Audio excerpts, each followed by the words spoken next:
Maliit na gasto sa feeds pero mabilis mapadami ang ating mga alaga dahil sa mataas na hatchery rate. Dito sa aming farm, hindi kami nagpapakain ng pure feeds at ang aming gamit sa pagpapakain sa kanila, ipa ng mais, giniling na mais, ginayat na kangkong, ginayat na dahon ng madre de agua at kung minsan may dahon ng ipilipil. Minimix lang namin ito ng mabuti at ang ginagawa po namin sa giniling na mais ay ibinababad po namin yan sa tubig sa loob po ng 4 hanggang 5 oras para mas lumobo at syempre para mas dumami at gumanda ang hatchery rate ng ating mga itlog. Naglalagay po kami o nagbibigay po kami ng Egg 1000 water soluble powder. Ang pamamaraan ng paggamit namin o pagbibigay namin ng Egg 1000 water soluble powder sa aming mga native chicken dahil ngayon ay tag-ulan, hinahalo po namin ito sa feeds dahil kung ilalagay po natin sa tubig, marami po sa kanila ang hindi umiinom. Pero kung tag-araw, pwede po natin ito ilagay sa tubig. 1 kutsarita sa 1 litro ng tubig. Pero ngayong tag-ulan, hinahalo po namin ang 1 kutsarita o 5 grams sa 1 kilo ng feeds. Kaya dahil dito, tuloy-tuloy po ang pangingitlog ng aming mga breeder.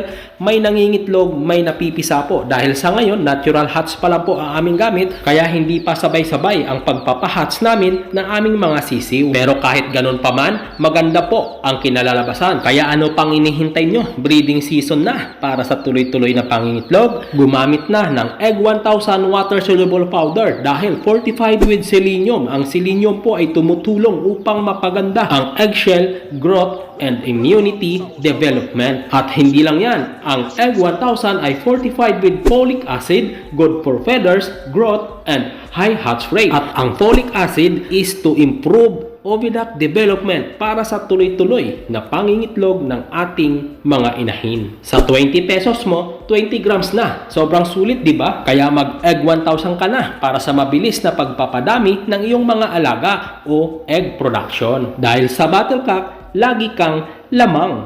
Ang napapanood po ninyo sa video na ito, hindi po namin inilalagay sa brooding pen ang iba po naming mga sisiw dahil nga po patay sinde ang ilaw o ang kuryente ngayon sa aming lugar. Hindi po kaya ng mga sisiw kapag wala po silang nanay. Dahil nga po sa lamig ng panahon ngayon, madalas pong umuulan. Pero nakakasurvive po sila dahil inilalagay po namin ang mga inahin namin na may mga sisiw sa gabi sa loob po ng brooding pen. Dahil hindi naman po ganun karami pa ang mga ito, less than 50 pa lang po ang aming mga breeder.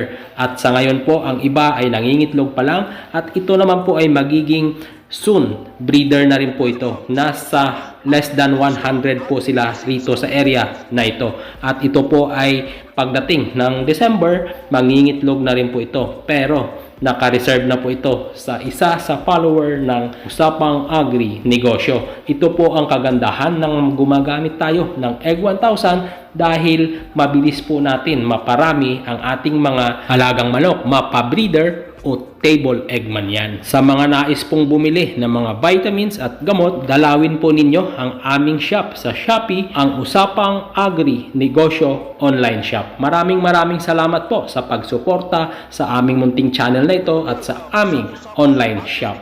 God bless all.